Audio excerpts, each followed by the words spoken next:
sinto amor quando a saudade aperta.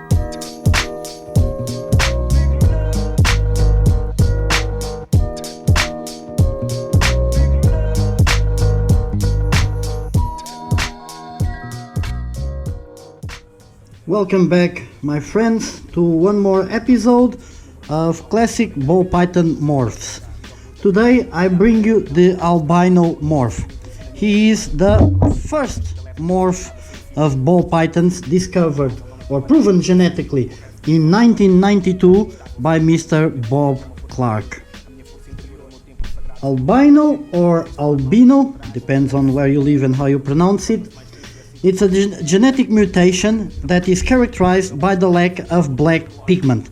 As we can see here, there is no black tones, colors on this ball python. It's common to reptiles and also to mammals. And another characteristic of it, it's the red eyes. Come on, cooperate with me.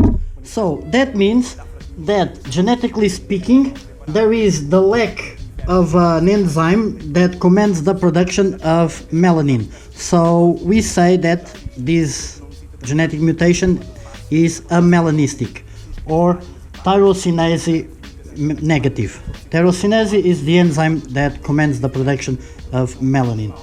Tyrosinase negative, or T- for short. Although I do not own this ball python, he belongs to my friend Kate. She's out of town, but I decided to do a video with this morph because we have a joint project and I'm breeding him to my cinnamon female. We're gonna make some hats, and maybe in a half a dozen years we'll get, by breeding the hats to each other, I'll get some albino cinnies. As far as I can tell, if this is just a straight albino ball python. The characteristics of the pattern, if you can see, they do not have any other morph on them, so it's just a standard wild type or jungle ball python with the albino morph.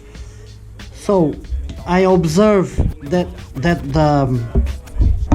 the yellows and the oranges, they stay on the snake, on the pattern of the snake, and whereas there was black, now there is white.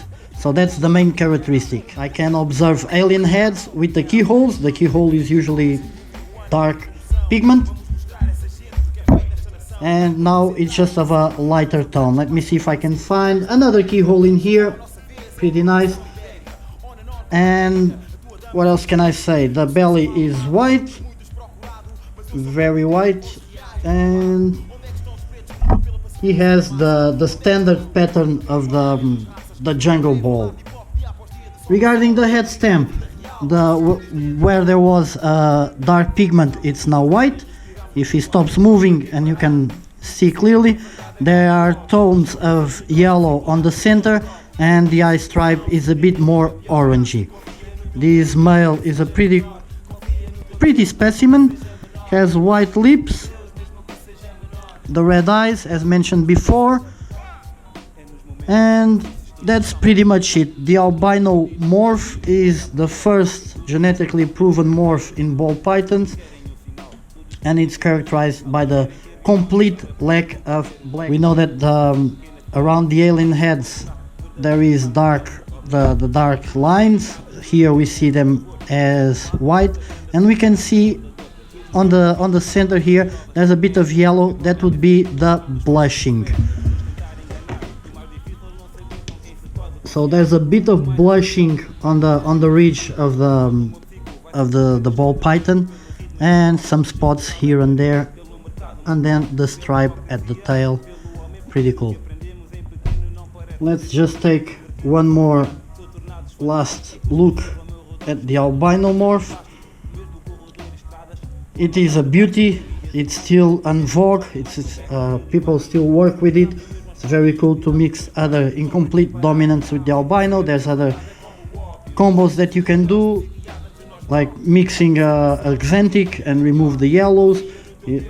There's a lot of combos, a lot of possibilities. It's big breeders in the United States. They're still doing amazing stuff. albino or other variations of it, like the toffee, the candy, or the lavender albino. This is a straight standard albino. Alright, see you guys on the next episode. I forgot to mention the albino morph is recessive, and this obviously is a homozygous specimen. And you can see him on his current tub. He has the hide and the water bowl and the coconut substrate. He was stressing out there on my workbench, but now he is much more calmer, knowing that he is at home. Alright, I'm stressing him out. I'm gonna leave him be. See you guys on the next episode.